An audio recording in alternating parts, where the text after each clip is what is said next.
Hello, I'm Jay from Volunteer Audio, and today I'm making a video covering the Soundstream Reserve HDHU.9813SG and the new WHD.SG. I'm going to go over the features between the two and give you a great comparison. We get this call all the time, so watch the video as I go in depth on these two great radios for your Harley Davidson.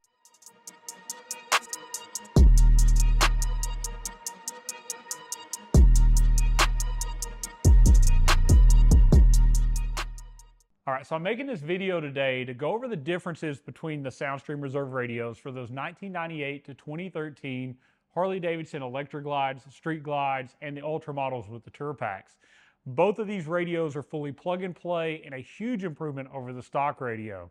And Soundstream introduced the first Apple CarPlay certified, Android Auto certified radio that fits the stock fairing on these year ranges. So the two models are the HDHU.9813SG and the new WHD.SG. This is just a 2-year newer version where Soundstream listened to their customers, things they wanted to add, and as time goes on, new technology comes about that can be put into the radio. So I'm going to start going over the different features between both of them that are the same, and then we'll go over the added features when you go to the newer model. All right, so first off, both of these radios are going to have great sound. That's going to come from an internal 13-band EQ. They have the ability to have high pass and low pass filters that are adjustable for those, and they also have dedicated subwoofer outputs with independent control for that. They also are going to have strong RCA pre-outs. Now the WHD.SG is going to have 4-volt RCA outs, whereas the original model only had 2-volt RCAs. So they've upgraded that. The internal amplifier is a 200-watt amp on the original model. They have improved that as well. I think it's a 300-watt amp, but in our testing, we saw the same output as on their the latest V2 model. So we have a huge increase in the sound quality on both the internal amp and the RCAs on the newer model, but the old one sounded great too. Both models are going to have AM, FM support. So you're going to have that standard radio as you see we have on screen. Let's go to our home screens on both of them, get those brought up. They also both have the ability to do a SiriusXM standalone tuner. So if you purchase an SXV 300 tuner, you can have satellite radio on this as well. They both have a camera input. This one has access here at the bottom, this one on screen, and they both have built-in Bluetooth as well as USB capability to play music on a flash drive. Now, here's where some of the changes on phone connectivity come in though. They both have the ability through the included USB to do wired Apple CarPlay and wired Android Auto. And the older model came only that way, only wired when it came out. Now later, Soundstream started shipping as technology went on this part called a Magic Cast that will plug into that factory USB and add wireless Apple CarPlay and wireless Android Auto capability. Wireless does require you to have both Wi-Fi and Bluetooth, and the original radio did not have Wi-Fi on board. Now this was really cool that they included it and added this newer technology, but on your bike, that 98 to 13, there's no real storage in the front of the bike. So this had to be plugged into that USB that went where the cigarette lighter was, and a lot of guys ended up zip tying it up to the handlebars, to the clutch cable, or so on. That seemed to work well, but you have some points of failure. You have a USB cable that could fail over time, as well as a non-weatherproof add-on module. Both radios are IPX marine rated, so we don't have to worry about rain or washing the bike. But when you add this part external, now you have to worry about it getting wet, and we don't recommend you putting it in the fairing. It's a really cool part. If you're a fair weather rider, it did a good job.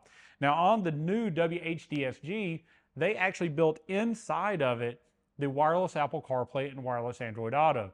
That means it has a faster internal processor to process all of this, and it's truly all onboard and weatherproof. With that, Apple and Android require a GPS antenna connection onto the back of the radio that's been added, so it also has a standalone GPS receiver. So if your phone has a hard time locating where it's at, the radio has a backup to that, so you always have accurate maps, both Apple Maps, Google Maps, Waze. We see a lot of guys really like the My Route app or Rever, which give you the ability to do those waypoints and navigating through the mountains instead of just staying on the highways. The built-in CarPlay to me is a game changer. The built-in wireless part, it does it both ways, so both you can plug it in and charge your phone. As we move a couple years into the future, we see that the phones have really advanced. They're fast enough to handle wireless CarPlay and wireless Android Auto, but the big part was battery. We're not always having to plug our phone in to keep it charged now, so wireless is just a huge convenience that's built into the radio. Now, one other thing that they came up with, this is a big improvement between the two, and it's a little harder to see on this screen, but I think you can still see it. They increased the brightness of the screen substantially. So it now uses the same 1000 nit brightness and the same QLED high definition screen that the V2 radio does, which is our upper model for the newer bikes. They brought that technology over so that on a bright sunny day, you're going to have a better view of the screen. Now, when this radio originally shipped, that HDHU.9813SG 2 years ago, these indicators, a lot of people talked about them not being quite bright enough in the sun. Now, there was a running change later on where they increased that brightness, but I think you'll see we also have a very, very bright indicator on the new WHD.SG. So even in the sun, you'll see those turn signal indicators, that neutral indicator. If you lost oil pressure, it's going to come up on there as well. All of these improvements have been done because a lot of you requested them. So this radio came out this year, and it actually came out at $100 less than the introductory price of the older model. So as time goes on, even though we got better, we got faster processors, we have more memory, we have Wi-Fi on board, this technology is getting lower cost. So now you get a radio at a lower price, but with newer features a couple years in. They've done a great job. Soundstream has produced us a radio that covers all the features that we would want in our bike. The only thing that is not done, so let me cover the few things neither one of these do. If you had a factory CB, Harley's not even supporting CB anymore, and it doesn't make sense for the aftermarket companies to do it either. So CB is not going to continue to work if you had it from the factory. But again, I think in 2020, Harley quit supporting the same thing. So headsets are really where it's at to communicate from rider to rider. Now, neither one of these radios will connect to a wireless headset. That's more of a V2 technology at a much higher price point. And in the future, we expect a V2 variation of this radio to be released. But again, a lot more money to get these features like wireless headsets on board, which are not currently in this radio. We've seen that prototype of the V2 version. It was introduced at the Knowledge Fest event here recently. The ability to have gauges on screen, the ability to have all sorts of cool features. But again, this is a much lower cost radio because it's end of life being replaced, and the new model does new added features at a very, very good price point for most people to put in their older bikes. All right, so I want to do a quick just cold start boot up on both radios to show you the increased speed of the new model. We're also going to be connecting to one iPhone, both wired and the other one wireless. I want to see just how fast we get to that wireless connectivity. All right, so both are booting up. As you would expect, just a couple years newer, you're probably going to get a little more speed out of the processor in the new one. So video's loaded, radio's on. All right, so now we'll be booting up to CarPlay. So it's going wireless, just connected, boom, CarPlay is already up. The other one's wired, but let's see how long it takes to connect. So quite a bit faster connection, but here you can really see the brightness of that screen. Let me go in and actually change our backgrounds to the same color. All right, so I think we're similar there. You can see it's such a big difference in its vibrance and brightness that even though we're selecting the same backgrounds, they don't look like the same. So you can imagine going down the road, how much better you're going to be able to see this in the sun compared to the other one. The high def, and I know it's going to be hard for you to see this necessarily where you're at, but that high definition screen has such a better color. I mean, look at the maps. Look how much brighter the map is. Look how much brighter everything else is. Now it's showing on here different things because we have two different phones connected. But even when you get into like our music options, and we'll go over here and do the kind of the same thing, you'll see it's brighter, it's better laid out. Even our icons, if you notice, it's weird how when the resolution changes, Apple sees it differently and we get more icons across the screen. We only have 4 here, we have 5 here. It automatically adjusts to that new high-res screen. Beautiful display, huge improvement. I think well worth, in my opinion, if I'm buying a new radio, I'm buying the latest tech and the latest version. But again, it's pretty big price savings right now to buy the older model since it's been discontinued. Both have a 2-year warranty. Both are going to be phenomenal as far as longevity and quality. So quick recap, both radios are going to sound a lot better than your factory radio. They have onboard hand controls, so no extra modules to buy, nothing else to program, all weatherproof and inside.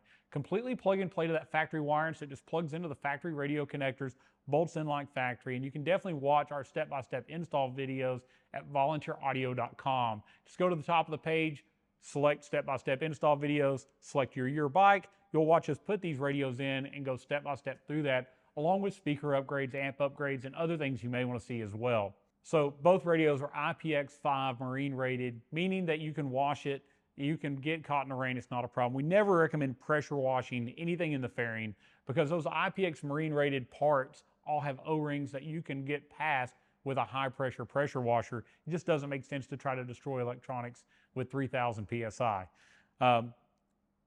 Factory fairing on both of these can be used. So we're not gonna have to replace the fairing. Some of the older double din radios that were used required full fairing replacement. That was a lot of work and they never fit right. As well as those radios did not have bright screens, they didn't have good indicators, they didn't have good hand controls. Soundstream has took care of all of that and made this a very, very simple install, but improvement in every way over that stock radio. Again, no CB retention, no headset capability. Even the wired headsets do not work with these, but we try to get on our bike and get away from all that at times. So if somebody calls, we would always recommend pulling over, talking to them when you're not going down the road. We need to keep our head on a swivel. We need to stay safe while we're out on the bike and stay focused. With this built-in technology, you're going to have the latest navigation. You're going to have maps from your phone that's always up to date and extremely accurate, but it also takes into account live traffic. So I think using that phone nav makes it where there was no need to have a built-in nav in either one of these models.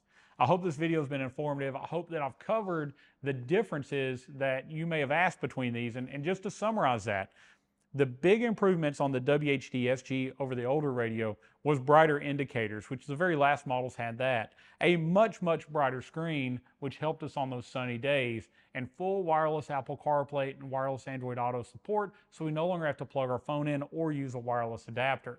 Last but not least, they improved those RCA outputs, making them stronger and cleaner, and also that internal amp is much more powerful and a much cleaner signal as well. This is the best sounding radio we've had for this year range bike. Clean and output to full volume so we can add our amps and other speakers to it and make sure that we can go all the way up and still have that crystal clear clarity. If you want either one of these radios, they're currently at volunteeraudio.com. Click the link above to go straight to the different Soundstream options for your bike. If you have questions, concerns, comments, things you want to reach out to us about, you can reach our live tech support or sales team at 1-844-30-AUDIO. You can also comment below in the video, and I'll be quick to respond to those as well. Like this video, it moves us up in search results. It helps us and other people to find our video, and I really appreciate you doing that. Subscribe to Volunteer Audio on YouTube. Follow us on Facebook for the latest about Harley audio, the difference between different models, how to install it, how to use it, you name it, we're going to show it to you. And I think you'll find out it's well worth subscribing and following us online. Thank you so much for watching, and as always, God bless.